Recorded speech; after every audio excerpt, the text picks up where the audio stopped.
Okay, so picture this. An ancient guardian, a silent sentinel that stood watch over a huge swath of land for 2 billion years.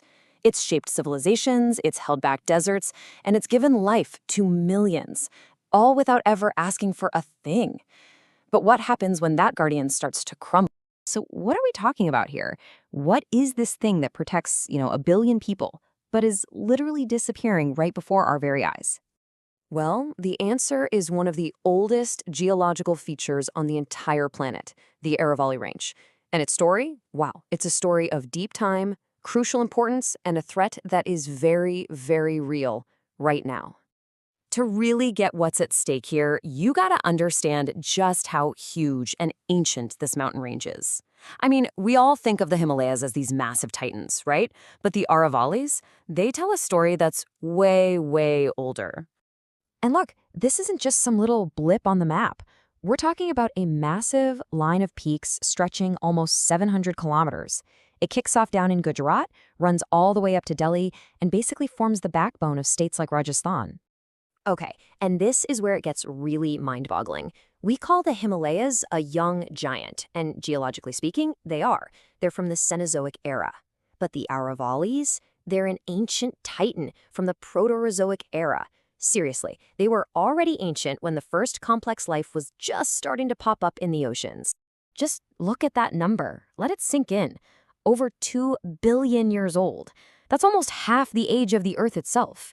I mean, the Aravalli saw entire geological ages come and go that the Himalayas never even existed for. So you're probably wondering, if they're so old, why aren't they as tall as Everest? Great question. It's because they're what geologists call a residual mountain. Believe it or not, they were probably once as towering as the Himalayas are now, but 2 billion years of wind, rain, and everything else has worn them down to the hills we see today. They're like the tough, weathered heart of that original ancient giant. Okay, so this ancient history is fascinating, but how does it connect to today? Well, this range isn't just some geological museum piece. It's an active, absolutely essential ecological engine for North India.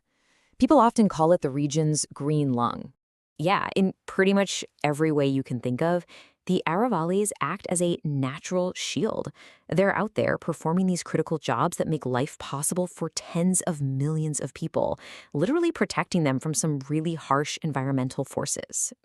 And the powers this shield has are just immense. First off, it's a literal wall against the desert, stopping the Great Thar Desert from just creeping east and swallowing up fertile land.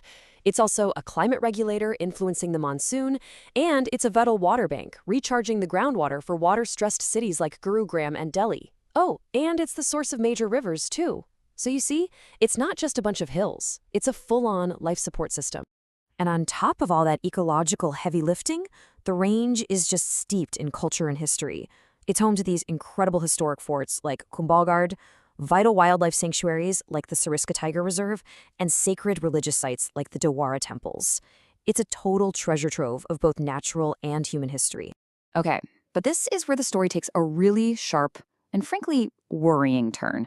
Because this ancient guardian, this shield that's done its job for literally millions of years, is now under a direct and unprecedented threat. And we're not talking about that slow, natural erosion over 2 billion years. No, this is the fast, violent impact of human destruction. And what's worse, this destruction is actually being sped up by a legal decision that's changing the very definition of what a mountain even is. So at the core of all this is something called the 100-meter rule.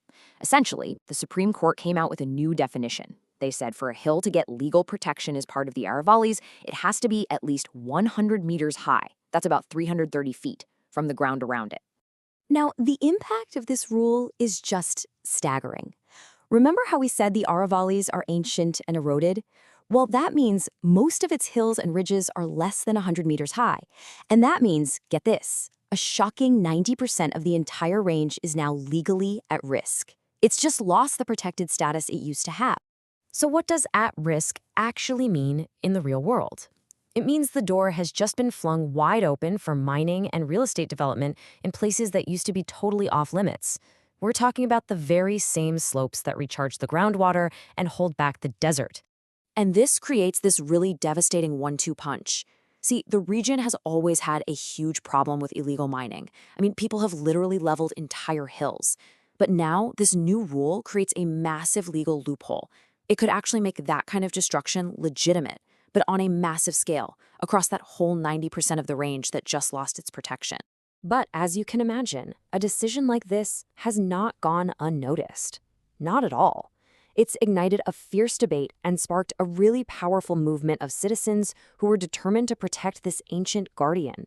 This has become a fight for the very future of the range.